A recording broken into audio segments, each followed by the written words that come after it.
नमस्कार दोस्तों। नई नोटिफिकेशन आउट किया गया है government of India, ministry of railways, railway recruitment board की तरफ से रेलवे प्रोटेक्शन फोर्स और रेलवे प्रोटेक्शन स्पेशल फोर्स में सब इंस्पेक्टर के पोस्ट के लिए।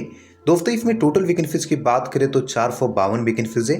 दोस्तों इस वीडियो में हम जानेंगे कि सब इंस्पेक्टर के पोस्ट के लिए क्या एज लिमिट होनी चाहिए, कौन सी कैटेगरी के कैंडिडेट्स को कितना एज में रिलैक्सेशन दिया जाएगा, क्वालिफिकेशन क्या होनी चाहिए, कौन सी कैटेगरी के कैंडिडेट्स को कितना एप्लीकेशन फी पे करना होगा, सिलेक्शन किस तरह से ले सकते हैं, सैलरी कितना दिया जाएगा, और भी एटसेट्रा चीज़ों को डिस्कस करेंगे। और दोस्तों अगर आप इस चैनल पर नए हैं तो इस चैनल को सब्सक्राइब करके बेल आइकन को प्रेस कर दें जॉब से संबंधित नोटिफिकेशन का अपडेट सबसे पहले पाने के लिए। तो चलिए डिस्कशन स्टार्ट करते हैं। इंट्रोडक्शन।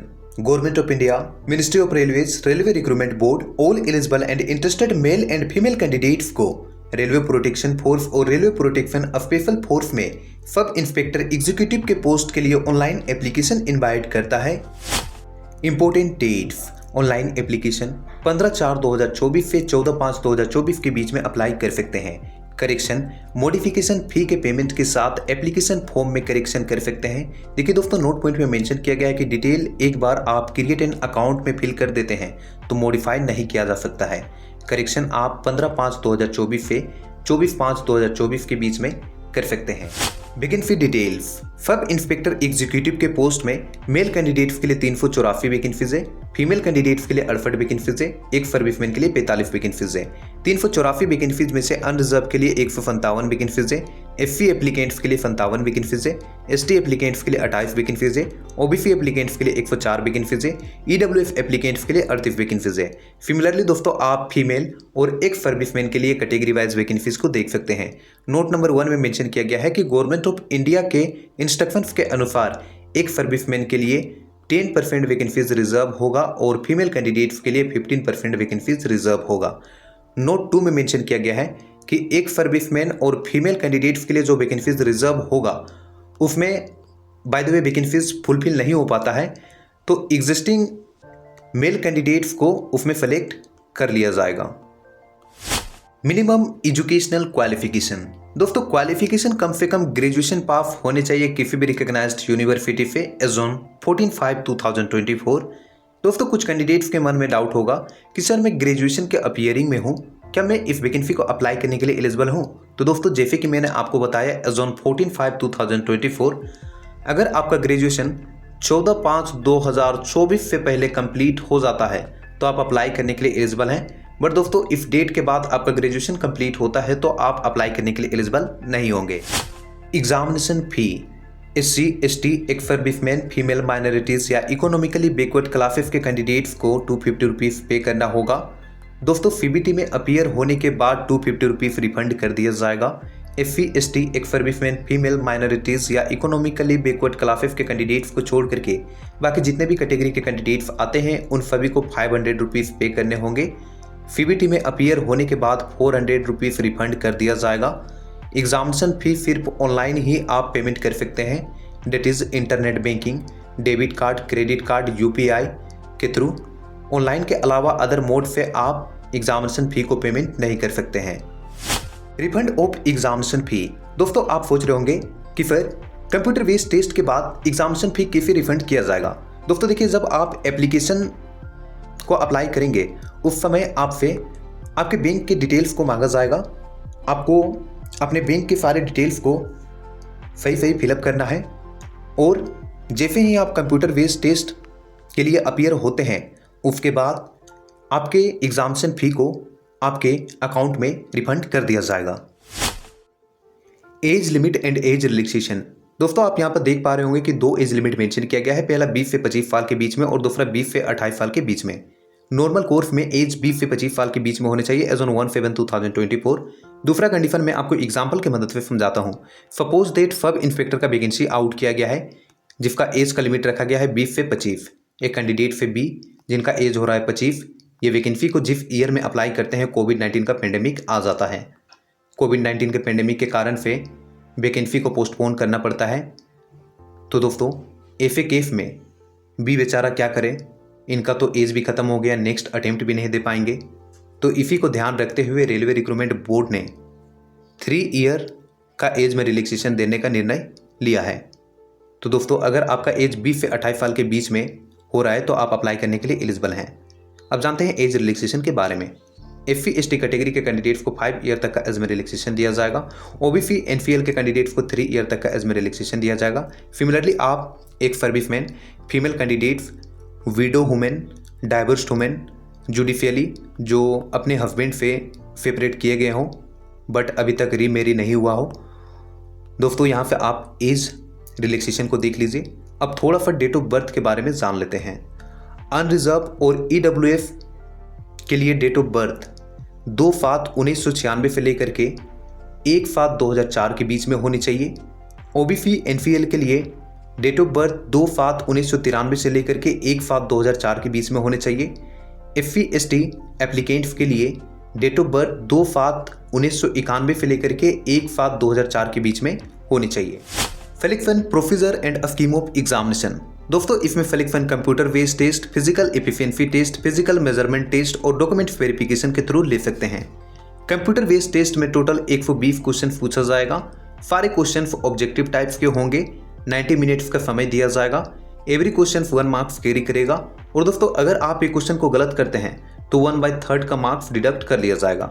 सो दोस्तों क्वेश्चन को आप तभी अटेम्प्ट करें जब आप 100% श्योर हो, अदरवाइज आप कट ऑफ लिस्ट से बाहर किए जा सकते हैं। वैसे तो यहाँ पर मेंशन कर दिया गया है कि मिनिमम पास परसेंटेज अनरिजर्व, EWS और OBC NCL के लिए 35% है। SC/ST एप्लीकेंट्स के लिए 30% है। बट दोस्तों मेरा माने तो मिनिमम पास परसेंटेज को आप नेगलेक्ट कर दें, क्योंकि अगर ज़्यादा कैंडिडेट्स अप्लाई करते हैं तो कट ऑफ हाई जा सकता है। Right. Syllabus. Computer based test में सारे ऑब्जेक्टिव टाइप्स के क्वेश्चंस पूछे जाएंगे। अरिथमेटिक से 35 मार्क्स के क्वेश्चंस ये सारे चैप्टर्स से पूछे जाएंगे। जनरल इंटेलिजेंस एंड रीजनिंग से ये सारे चैप्टर्स से 35 मार्क्स के क्वेश्चंस पूछे जाएंगे। जनरल अवेयरनेस से 50 मार्क्स के ये सारे सब्जेक्ट से क्वेश्चंस पूछे जाएंगे। दोस्तों आप इसको स्क्रीनशॉट ले लीजिए या फिर कॉपी में नोट डाउन कर लीजिए सो दैट आप एग्जामिनेशन का अच्छे से प्रिपरेशन कर पाएं। Physical efficiency test and physical measurement test. PT और PMT के लिए वो कैंडिडेट्स को ही बुलाया जाएगा जो CBT को क्लियर कर लेंगे। वैकेंसीज के 10 टाइम्स कैंडिडेट्स को PT और PMT के लिए बुलाया जाएगा। PT और PMT सिर्फ क्वालिफाइंग नेचर में होगा, किसी भी तरह का मार्क्स नहीं दिया जाएगा। फिजिकल एफिशिएंसी टेस्ट में मेल कैंडिडेट्स को 1600 मीटर रनिंग करना होगा विद इन 6.5 मिनट और लॉन्ग जंप करना होगा 12 फीट, हाई जंप करना होगा 3 फीट 9 इंच। फीमेल कैंडिडेट्स को 800 मीटर रनिंग करना होगा with in 4 minute, long jump करना होगा 9 फीट, हाई जंप करना होगा 3 फीट। फिजिकल मेजरमेंट टेस्ट में अनरिजर्व, EWS, OBC कैटेगरी के कैंडिडेट्स के लिए मेल कैंडिडेट्स के लिए हाइट कम से कम 165 सेंटीमीटर होनी चाहिए और फीमेल कैंडिडेट्स के लिए 157 सेंटीमीटर होनी चाहिए। मेल कैंडिडेट्स के लिए चेस्ट का एक्सपेंशन 80 से 85 सेंटीमीटर के बीच में होनी चाहिए। SC/ST कैटेगरी के मेल कैंडिडेट्स के लिए हाइट 160 सेंटीमीटर होनी चाहिए और फीमेल कैंडिडेट्स के लिए मिनिमम 152 सेंटीमीटर होने चाहिए। मेल कैंडिडेट्स के लिए चेस्ट का एक्सपेंशन 76.2 से लेकर के 81.2 सेंटीमीटर के बीच में होनी चाहिए।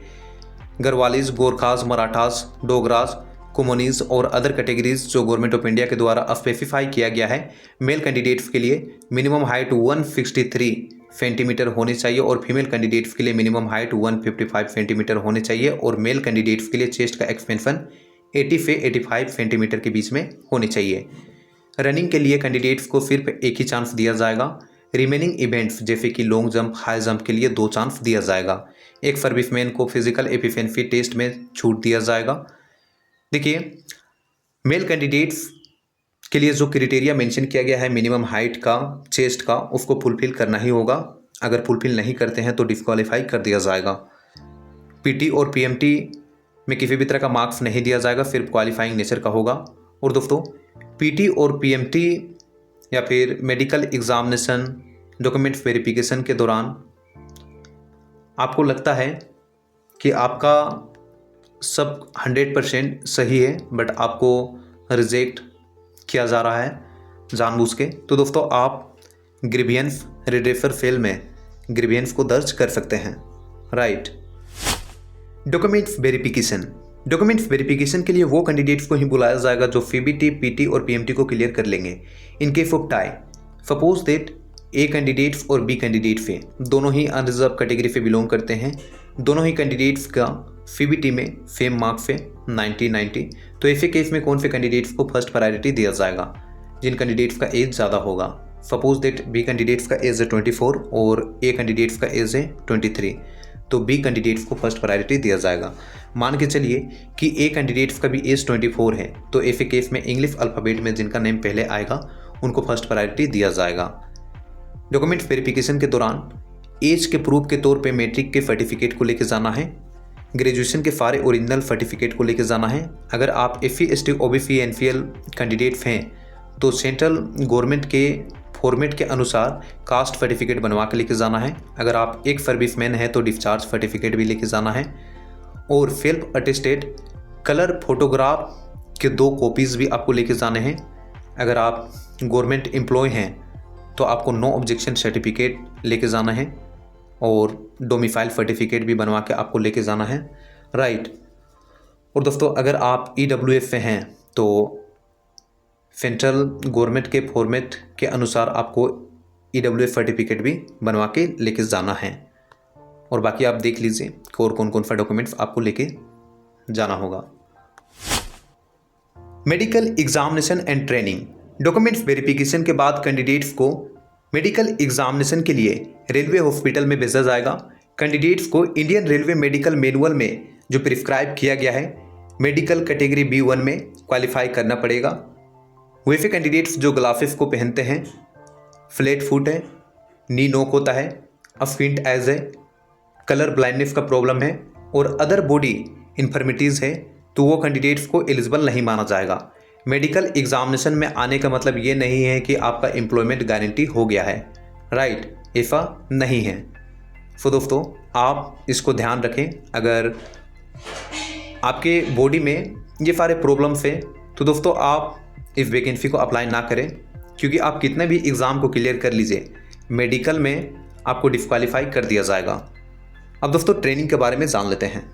देखिए सेलेक्टेड कैंडिडेट्स को ना RPF या फिर RPFF ट्रेनिंग सेंटर्स में या फिर अदर इंस्टीट्यूशंस जो रेलवे एडमिनिस्ट्रेशन के द्वारा डिसाइड किया जाएगा उसमें इनिशियली रिगरस ट्रेनिंग करवाया जाएगा। और दोस्तों रिगरस ट्रेनिंग कंप्लीट होने के बाद ही फोर्स में फाइनली अपॉइंट किया जाएगा। सैलरी 7th CPC में लेवल फिक्स कर दिया जाएगा। इनिशियल पे 35,400 दिया जाएगा। दोस्तों और थोड़ा विस्तार में समझते हैं। जनरली फिटीज 3 कैटेगरीज में डिवाइड किया गया है। एक फिटीज, वाई फिटीज और जेड फिटीज।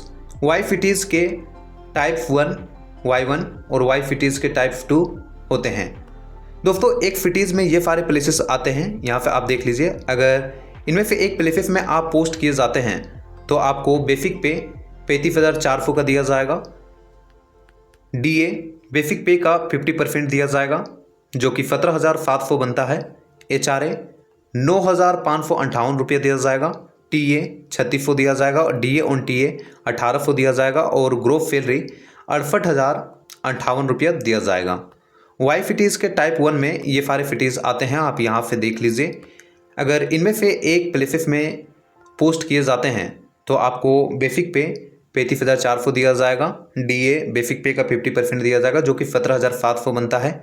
HRA 6,372 रुपया दिया जाएगा। TA 3,600 दिया जाएगा। DA ऑन TA 1,800 दिया जाएगा। ग्रोथ सैलरी 64,872 रुपया दिया जाएगा।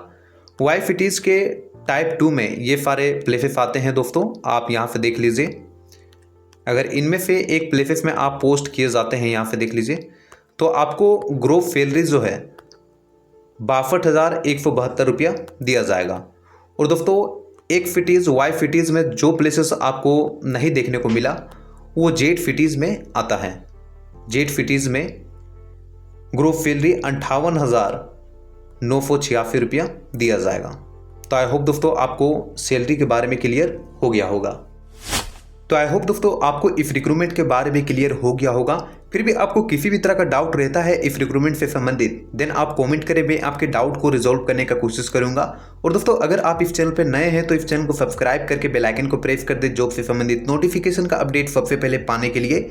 और दोस्तों इस वीडियो को अपने दोस्तों को भी शेयर कर दे ताकि इस रिक्रूटमेंट के बारे में आपके दोस्तों को भी पता चल सके।